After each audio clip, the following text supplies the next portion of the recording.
దామగుండంలో navy radar station కు శంకుస్థాపన. అపోహలొద్దు, పర్యావరణాన్ని కాపాడతామన్న రాజ్నాథ్. దేశ రక్షణపై రాజకీయాలొద్దు, రాష్ట్రానికి నష్టం చేయొద్దు. హాస్పిటల్, బడుల్లో స్థానికులకు ప్రాధాన్యం ఇస్తామన్న సీఎం. కేసీఆర్ సర్కారే ఓకే చేసి ఇప్పుడు అడ్డుకుంటామంటున్నారు. కేటీఆర్ తన తండ్రి మీదే ఆందోళన చేయాలని Kishan Reddy fire. Group 1 prelims పై పిటిషన్లు కొట్టేసిన హైకోర్టు. ఈ నెల 21 నుంచి షెడ్యూల్ ప్రకారమే మెయిన్స్.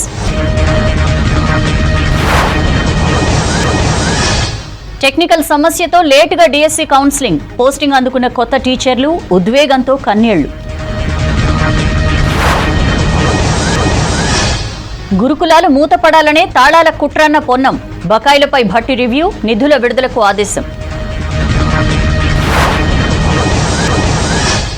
గాంధీ హాస్పిటల్లో ఫర్టిలిటీ సెంటర్ ప్రారంభం. పేట్ల బురుజు సహా జిల్లాల్లో త్వరలో తెస్తామన్న దామోదర.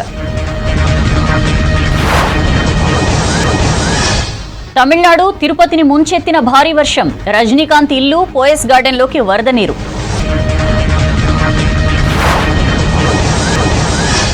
మహారాష్ట్ర 1 విడత, జార్ఖండ్లో 2 విడతల్లో పోలింగ్. ఎగ్జిట్ పోల్స్ కు స్వీయ నియంత్రణ ఉండాలన్న సీఈసీ. బిష్నోయ్ గ్యాంగ్తోనే మా దేశంలో హత్యలన్న కెనడా.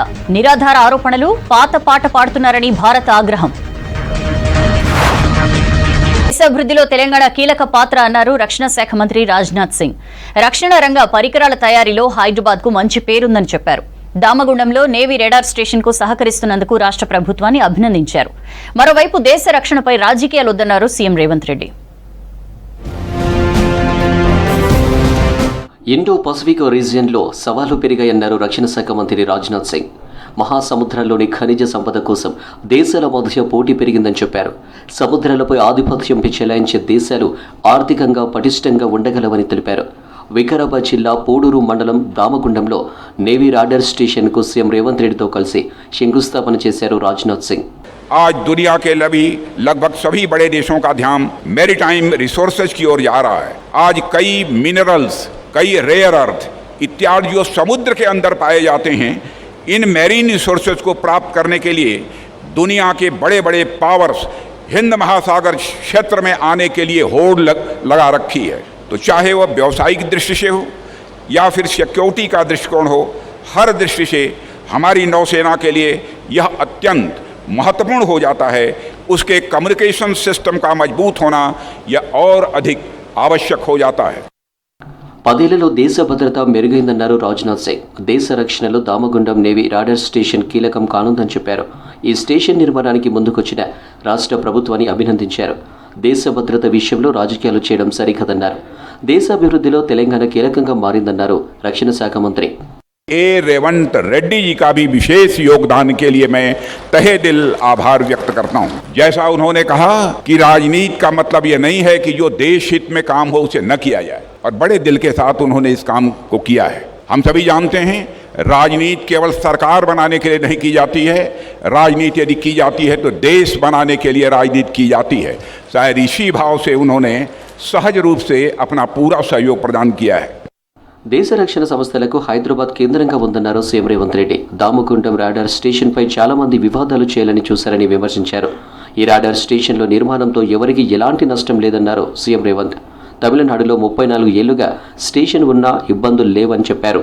చాలా మంది చాలా రకాలుగా ఈ అంశాన్ని వివాదం చేయాలని, ఇక్కడ విఎల్ఎఫ్ నిర్మించడం ద్వారా తెలంగాణ ప్రాంతానికి లేదా ఈ వికారాబాద్ జిల్లా ప్రజలకు అన్యాయం జరుగుతుందని అపోహలు కలిగించే ప్రయత్నం చేస్తున్నారు.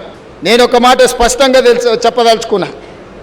సేమ్ విఎల్ఎఫ్ తమిళనాడులో 1990లో ప్రారంభించారు. 34 సంవత్సరాలైన ఎలాంటి చిన్న నష్టం కానీ, ప్రకృతికి కష్టం కానీ, ప్రాంత ప్రజలకు ఎలాంటి ఇబ్బంది కానీ తమిళనాడులో జరగలేదు.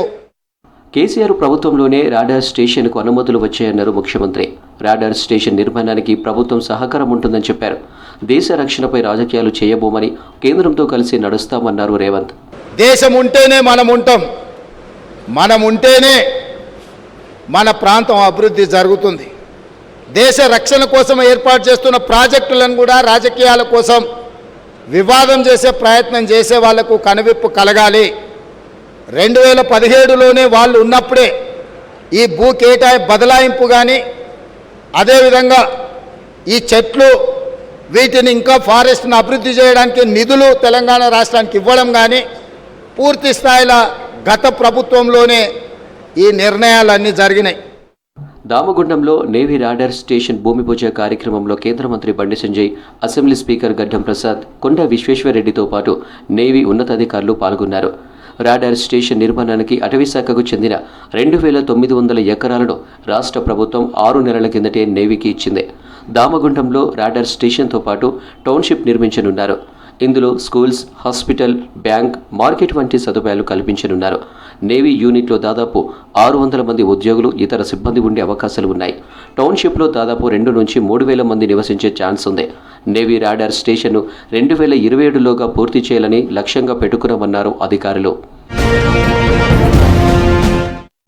గురుకులాలు మూత పడాలనే తాళాల కుట్ర చేస్తున్నారని మండిపడ్డారు మంత్రులు. బకాయిలపై రివ్యూ చేసిన భట్టి వెంటనే నిధుల విడుదలకు ఆదేశించారు.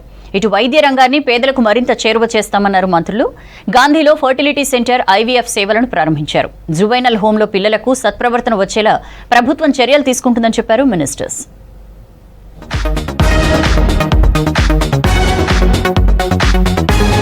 ప్రభుత్వ రెసిడెన్షియల్ విద్యా సంస్థల్లో నాణ్యమైన విద్యను అందించేందుకు పూర్తి స్థాయిలో చర్యలు చేపట్టాలన్నారు deputy CM Bhatti Vikramarka.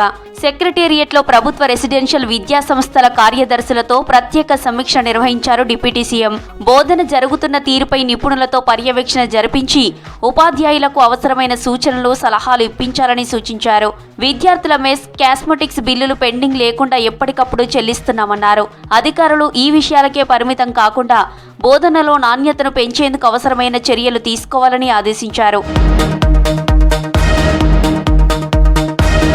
Residential విద్యా సంస్థ సెక్రటరీలు క్షేత్రస్థాయిలో ఉండడంతో పాటు ప్రతిరోజు ఒక పాఠశాలను పరిశీలించాలని ఆదేశించారు.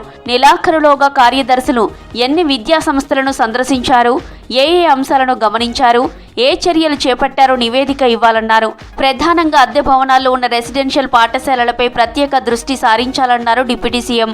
అద్దె భవనాలలో సౌకర్యాల కల్పనపై యజమానులతో మాట్లాడాలని చెప్పారు. అద్దె భవనాల కిరాయి బిల్లుల పెండింగ్ పై సమీక్షించి వెంటనే నిధుల విడుదలకు ఆదేశాలు జారీ చేశారు భట్టి విక్రమార్క. పేదలకు వైద్య సేవలను మరింత విస్తృతం చేస్తున్నామన్నారు వైద్యారోగ్య శాఖ మంత్రి దామోదర రాజనరసింహ. గాంధీ ఆసుపత్రిలో ఫెర్టిలిటీ సెంటర్, ఐవీఎఫ్ సేవలను మంత్రి పొన్నం ప్రభాకర్తో కలిసి ప్రారంభించారు దామోదర. వైద్య శాఖలో బాధ్యతలు చేపట్టిన 10 నెలల్లో ఎంతో నేర్చుకున్నానన్నారు. మరో 15 రోజుల్లో పేట్ల బురుజులో ఐవీఎఫ్ సేవలు ప్రారంభిస్తామని చెప్పారు. మరికొన్ని రోజుల్లో జిల్లాల్లో కూడా ప్రారంభిస్తామన్నారు. గత ప్రభుత్వం ఎలాంటి సౌకర్యాలు లేకుండా 8 ప్రభుత్వ మెడికల్ కాలేజీలను ప్రారంభించిందని విమర్శించారు దామోదర రాజనరసింహ. దానికి తోడు ఐవీఎఫ్ సెంటర్ అనేది గత 6 సంవత్సరాల నుంచి పెండింగ్ ఉన్నది. ఇది పేద దంపతుల చిరకాల వాంఛ. ఇది ప్రైవేట్ ఐవీఎఫ్ సెంటర్ పోతే కనీసం 5 లక్షల రూపాయలు ఖర్చు అవుతుంది. ప్రభుత్వం ఈరోజు గాంధీ హాస్పిటల్లో ఐవీఎఫ్ సెంటర్ని ప్రారంభించినాము 5 కోట్ల రూపాయలతోటి. దానికి సంబంధించిన ఎంబ్రియాలజిస్ట్ కానీ ఇతర స్టాఫే కానీ అది కూడా మంజూరు చేసినాము. త్వరలో పేట్ల బురుజులో కూడా ఒక ఐవీఎఫ్ సెంటర్ని ప్రారంభించబోతున్నాం. మా ఆలోచన ఏంటంటే ఇప్పుడు జనగామ మెడికల్ కాలేజ్ వచ్చింది, మహేశ్వరంగో మెడికల్ కాలేజ్ వచ్చింది. ఈ రకంగా జనగామే కానీ మహేశ్వరమే కానీ ఇలాంటి మనకి ఎక్కడైతే మెడికల్ కాలేజ్ వచ్చినాయో అక్కడ ఆ హాస్పిటల్ని అప్గ్రేడ్ చేయాలి, సూపర్ స్పెషాలిటీ ట్రీట్మెంట్ అందించాలి. దానికి అనుగుణంగా హెచ్ఆర్ని మనం క్రియేట్ చేయాలి.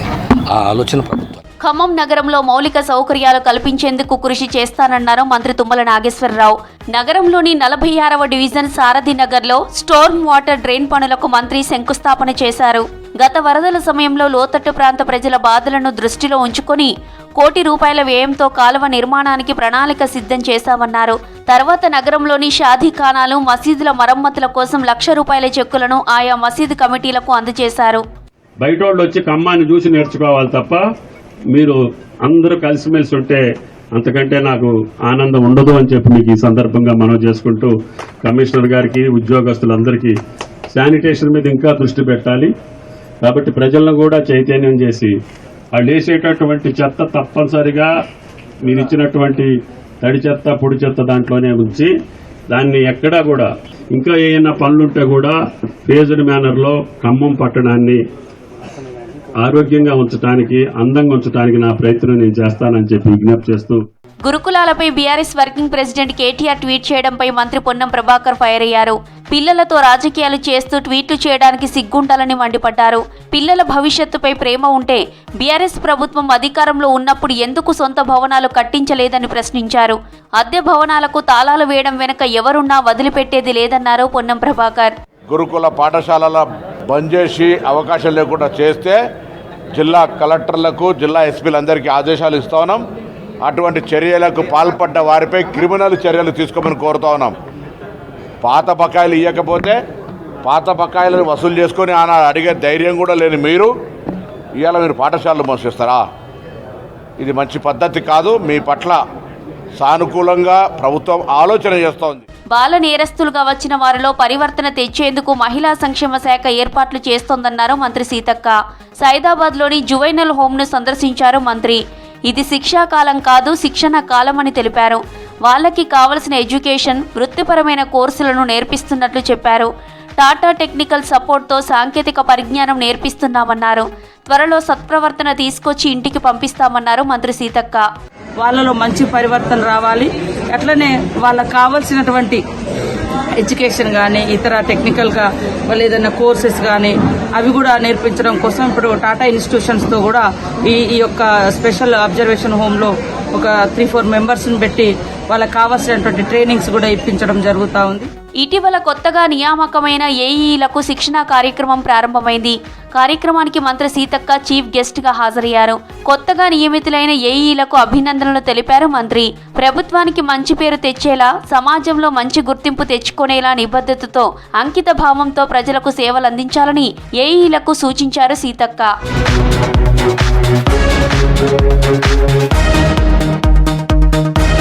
మహారాష్ట్ర, జార్ఖండ్ అసెంబ్లీ ఎన్నికల కోసం అబ్జర్వర్లను నియమించింది కాంగ్రెస్ అధిష్టానం.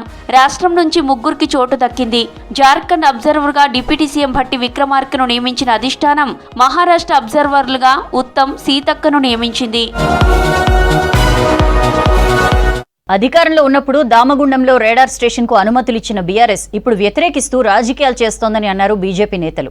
బీఆర్ఎస్ లీడర్స్ పై మండిపడ్డారు. బీజేపీ సభ్యత్వ నమోదులో స్టేట్లోనే నిజామాబాద్ ఫస్ట్ ప్లేస్లో ఉందన్నారు నిజామాబాద్ ఎంపీ అరవింద్. ఎంపీలకు ఓట్లు వేసిన ప్రజలు ఎమ్మెల్యేలకు ఎందుకు ఓట్లు వేయలేకపోతున్నారని ప్రశ్నించారు ఎంపీ అరవింద్.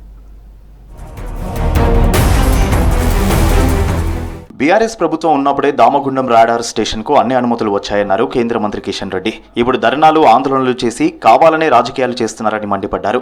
దేశ భద్రతపై బీఆర్ఎస్కు బాధ్యత లేదా అని ప్రశ్నించారు. ఆర్మీ జవాన్లను అవమానించిన చరిత్ర వాళ్లకుందన్నారు. దామగుండంలో చెట్లు కొట్టేస్తున్నారని, తప్పుడు ప్రచారం చేస్తున్నారని మండిపడ్డారు కిషన్ రెడ్డి.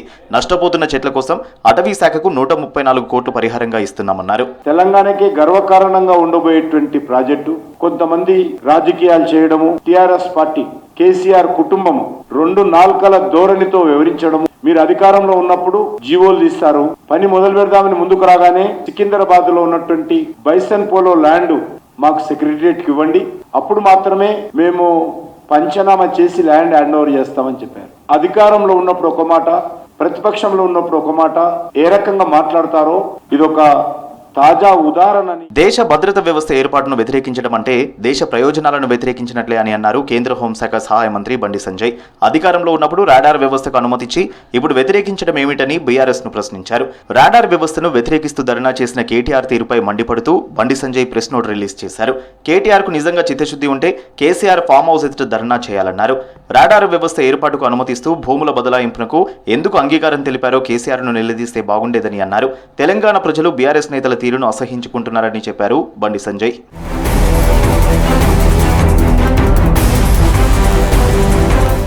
సొంత పార్టీపై హాట్ కామెంట్స్ చేశారు నిజామాబాద్ ఎంపీ అరవింద్. జీహెచ్ఎంసీ ఎన్నికల్లో 48 డివిజన్లలో గెలిచిన బీజేపీ అసెంబ్లీ ఎన్నికల్లో ఒక్క ఎమ్మెల్యే కూడా ఎందుకు గెలవలేకపోయిందని ప్రశ్నించారు. ఎంపీలకు ఓట్లు వేసిన వాళ్ళు ఎమ్మెల్యేలకు ఎందుకు ఓట్లు వేయలేకపోతున్నారని కామెంట్ చేశారు. రాష్ట్రంలో బీజేపీ ప్రభుత్వం వస్తుందన్న పరిస్థితి నుంచి జస్ట్ 8 సీట్లే ఎందుకు వచ్చాయన్నారు. దీనికి బాధ్యత ఎవరిదని ప్రశ్నించారు ఎంపీ అరవింద్. కాంపిటీషన్ స్టేట్లో భారతీయ జనతా పార్టీలో క్రియేట్ చేసిన ఘనత ఇందూరు పార్లమెంటు బీజేపీ కార్యకర్తలు. అందులో భాగంగా ఇవాళ అందరూ కూడా దయచేసి భారతీయ జనతా పార్టీ కార్యకర్త సోదరులందరికీ కూడా రిక్వెస్ట్, ఇంకా కొద్దిగా ఇంకో 8-10 రోజులే ఉంది మన membership drive.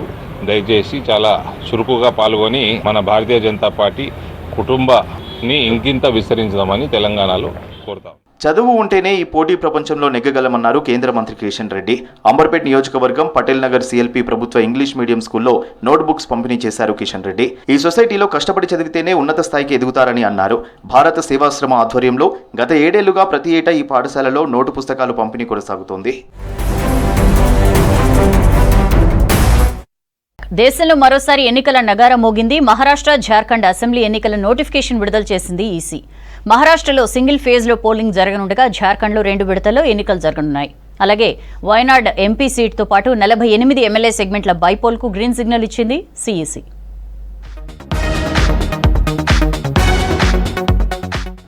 Jharkhand, Maharashtra assembly ఎన్నికల షెడ్యూల్ రిలీజ్ చేసింది కేంద్ర ఎన్నికల సంఘం. ఎన్నికల నామినేషన్, పోలింగ్, రిజల్ట్ తేదీలను ప్రకటించారు సిఈసీ రాజీవ్ కుమార్. మహారాష్ట్రలో ఒకే దశలో అసెంబ్లీ ఎన్నికలు జరగనున్నాయి. జార్ఖండ్లో 2 విడతల్లో పోలింగ్ నిర్వహిస్తున్నట్లు తెలిపారు. మహారాష్ట్రలో నవంబర్ 20న పోలింగ్ జరగనుండగా జార్ఖండ్లో నవంబర్ 13, 20 తేదీలో ఎన్నికలు జరగనున్నాయి. ఎన్నికల ఫలితాలను నవంబర్ 23న వెల్లడించనుంది కేంద్ర ఎన్నికల సంఘం. For Maharashtra, this will be in single phase. Last date of making nomination would be 29th October. Scrutiny on 30th October. And last date for withdrawal 4th, and date of poll in Maharashtra would be 20th 11. Counting would be on 23rd 11/24. Jharkhand एक बहुत ही समृद्ध state है. So the date of issue of notification for Jharkhand phase 1 would be 18th, and for phase 2 would be 22nd, along with Maharashtra. And date of poll would be 13th November and 20th November, both Wednesdays. And date of counting would be 23rd 11, that is Saturday. మహారాష్ట్రలో assembly ఎన్నికలు November 26తో ముగియనున్నాయి. దీంతో కాలపరిమితి ముగియక ముందే మొత్తం 288 స్థానాలకు single ఫేజ్లో polling నిర్వహించనుంది EC. మహారాష్ట్రలో October 22న ఎన్నికల నోటిఫికేషన్ రిలీజ్ కానుండగా 29 వరకు నామినేషన్లను స్వీకరించనున్నారు. నవంబర్ 4 వరకు నామినేషన్ ఉపసంహరణకు అవకాశం కల్పించింది ఈసీ. జార్ఖండ్లో 81 అసెంబ్లీ స్థానాలకు 2 విడతల్లో పోలింగ్ నిర్వహించనుంది ఈసీ. తొలి విడతలో 43 స్థానాలకు నవంబర్ 13న ఎన్నికలు జరగనున్నాయి. మిగిలినవి 38 స్థానాలకు నవంబర్ 20న ఎలక్షన్స్ ఉండనున్నాయి. అలాగే దేశవ్యాప్తంగా 2 ఎంపీ, 48 అసెంబ్లీ స్థానాల ఉప ఎన్నికలకు గ్రీన్ సిగ్నల్ ఇచ్చింది ఈసీ. వయనాడ్తో పాటు 47 ఎమ్మెల్యే స్థానాలకు నవంబర్ 13న పోలింగ్ జరగనుంది. నవంబర్ 20న నాందేడ్ ఎంపీ స్థానం, బద్రీనాథ్ ఎమ్మెల్యే స్థానానికి ఎన్నిక జరుగుతుందని తెలిపింది ఈసీ.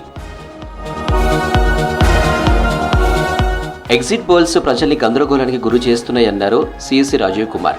ఎగ్జిట్ పోల్స్ కేవలం అంచనాలు మాత్రమేనన్నారు. వీటికి ఎలాంటి శాస్త్రీయత లేదన్నారు. ఎగ్జిట్ పోల్స్ విషయంలో నియంత్రణ పాటించాలని సూచించారు. ఎగ్జిట్ పోల్స్ అంచనాలతో ఈసీపై ఆరోపణలు సరికాదన్నారు. ఈవీఎంల ట్యాంపరింగ్ పై తప్పుడు ప్రచారం సరికాదన్నారు సిఈసీ.